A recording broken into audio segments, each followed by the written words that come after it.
to the pituitary. And when levels of estrogen arriving at the pituitary are relatively low, the pituitary says, oh, we don't need to release any more follicle-stimulating and luteinizing hormone. However, at some point, just prior to ovulation, enough estrogen has been produced by that one single selected mature egg and some of the other follicles around it that were maturing, but then since died off, that the estrogen triggers a positive feedback loop. The pituitary says, okay, and releases more follicle-stimulating hormone and luteinizing hormone, and bam, the egg, which has the proper genetic components, sets off out of the ovary and into the fallopian tube. So-called ovulation has begun. Okay? That itself, what I just described, constitutes the first half of the ovulatory menstrual cycle, which we call the follicular phase. And it's marked by the presence of FSH and some other things, but we can really think about it as marked by FSH from the pituitary and by estrogen or estradiol made within the ovary. Okay, then comes the second half of the ovulatory menstrual cycle, which I personally think is one of the coolest mechanisms in all of biology, which is that, remember the follicle that housed that one egg that was the selected egg that became the mature egg? And that follicle, which no longer contains the egg because the egg took off and ovulated, is called the corpus luteum. And the corpus luteum starts making three hormones, which include estradiol, a thing called inhibin, but the most important hormone, the one that you really need to know about, is that it starts producing very high levels of progesterone. Progesterone levels start to increase about the time of ovulation, although just prior to ovulation. And over the next second half of the ovulatory cycle, so about 14 days if it's a 28-day cycle, a little bit longer, a little bit shorter, depending on the length of the cycle, levels of progesterone in the second half of the ovulatory cycle are going to increase by 1,400-fold compared to what they were in the first half of the ovulatory cycle.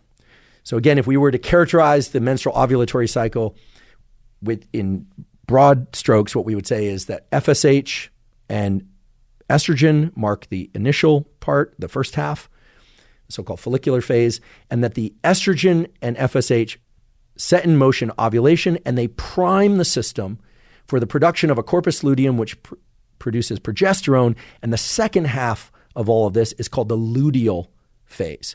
The second half of the ovulatory menstrual cycle is the luteal phase because of corpus luteum, this otherwise discarded tissue that produces progesterone. What does progesterone do? Well, progesterone impacts the uterine lining, the so-called endometrium, or the lining, the mucus lining of the uterus, where that egg that's ovulated is potentially going to implant if it's fertilized. And so in a kind of perfect way, or I should say in a seemingly perfect way, the egg is off on its way. It might get fertilized.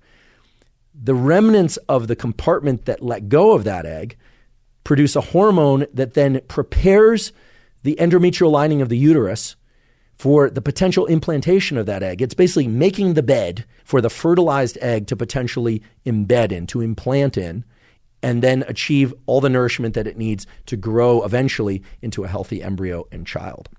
Just an amazing set of biological mechanisms, if you ask me, because what you're observing here is an incredible economy of function, whereby the same cellular components that are producing the egg, well, some of them are being discarded, but they're not being discarded without purpose. They're being discarded in a way that triggers the onset of hormonal expression that then prepares the fertilized egg to be in an enriched environment in which it can thrive. Now, I realize that was a lot of detail, but we have a couple of key themes. We've got the hypothalamus, GnRH. We've got the pituitary with LH and FSH, and those hormones travel to the ovary.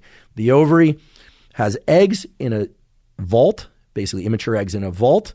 Some of those are activated by the presence of FSH and LH each month, and one of those eggs will be selected and will ovulate. The remnants of the follicle and egg that are not selected, the chromosomes that you don't need, disappear in the polar body, and the corpus luteum gives rise to progesterone and sets in motion the second half of the ovulatory menstrual cycle, which is the luteal phase, which is essentially the potential for that fertilized egg to embed in a nice, nourishing environment. And of course, we should all be thinking if the egg is fertilized and then it lays down in the nice, comfy uterine lining that's been prepared by progesterone and the corpus luteum, well, then everything's fine and good. But what if fertilization doesn't occur? Well, we all know what happens if fertilization doesn't occur. If fertilization does not occur for whatever reason, that uterine lining is going to shed. And that's actually what's referred to as the period. It's the actual removal, or the departure rather, of the thickened endometrium lining of the uterus when fertilization has not occurred. And of course, if that happens, we need another ovulatory menstrual cycle. So how does that happen? Well, the hormone inhibin is also made by the corpus luteum and doesn't go quite as high as the hormone progesterone, but it kind of tracks that increase in progesterone that occurs in the second half of the ovulatory cycle. But then if fertilization does not occur, inhibin levels start to drop.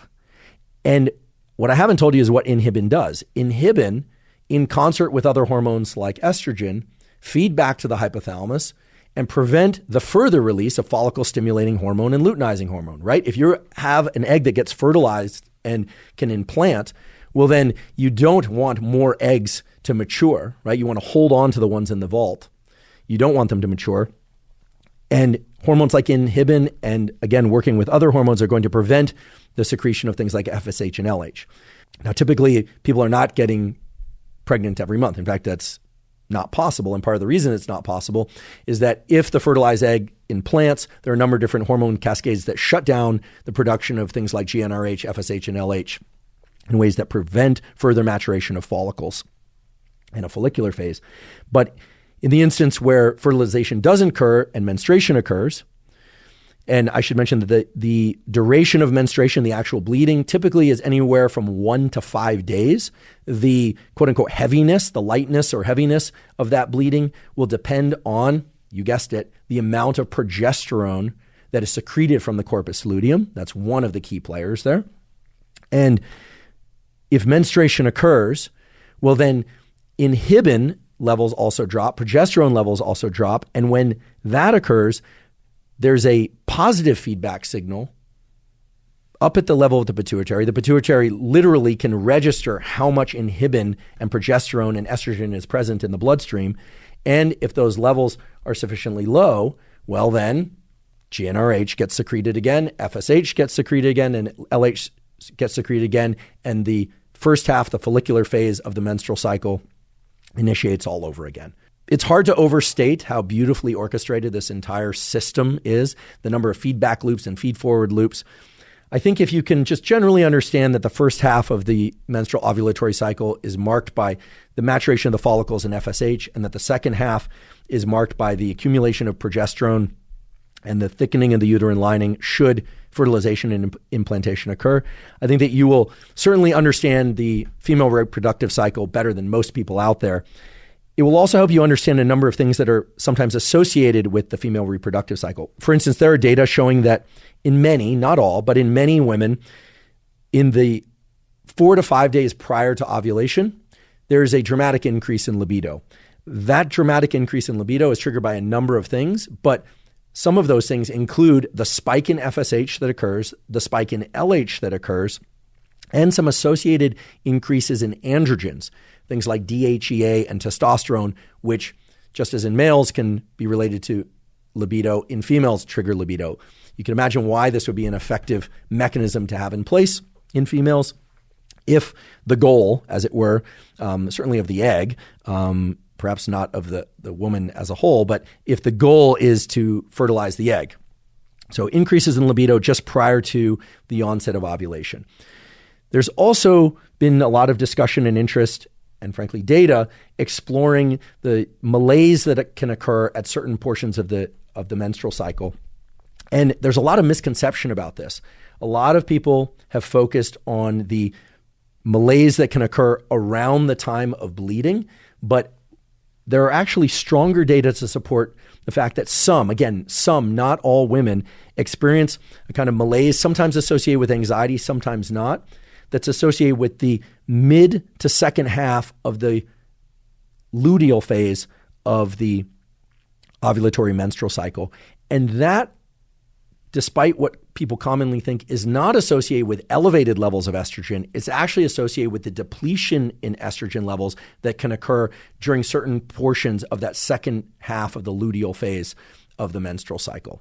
So again, this is highly variable. For some people, they might